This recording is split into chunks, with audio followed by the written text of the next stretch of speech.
As a trader who uses liquidity sweeps, you might place your entry at the close of the hammer, a stop loss below its low, and target the next key level. However, look at what happened next. The market moved lower again and formed another hammer candle. This second hammer swept liquidity below the first hammer, triggering the stop losses of traders who entered on the first setup. This is the twin hammer trap pattern. Even if the first setup fails, the second hammer often provides another opportunity to enter the market. And if you missed the first trade, understanding the story behind the pattern can help you recognize what is really happening. Instead of seeing the first trade as a failure, you should see it as institutions gathering liquidity before the real move begins.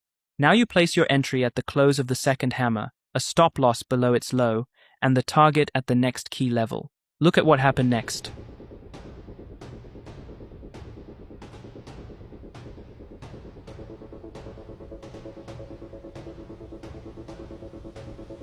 As you can see, the market rallied strongly and reached the target, providing a high risk-to-reward ratio. The key lesson is that a failed liquidity sweep does not always mean the setup is invalid. Sometimes institutions need a second sweep to collect more liquidity before pushing the market in the intended direction. That is exactly what the twin hammer trap pattern helps us identify. Now let's move to the opposite version of the twin hammer trap, the bull trap twins. This pattern is used by institutions to shake out weak hands and trap buyers before driving the market lower. Look at this chart example. This is the US dollar versus the Canadian dollar on the daily chart. As you can see, the market was trending higher before it started moving sideways and forming a range. The market tested this resistance level once, twice, and then a third time. Now look at what happened next. The market formed a strong bearish pin bar.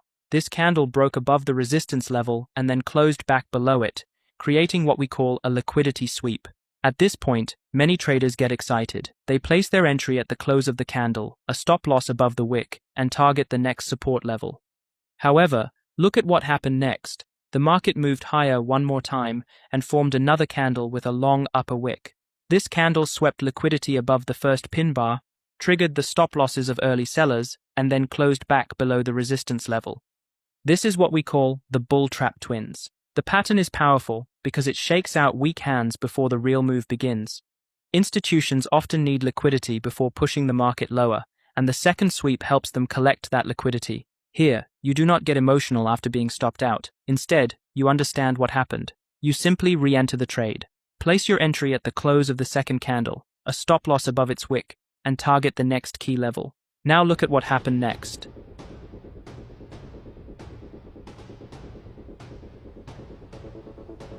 As you can see, immediately after the bull trap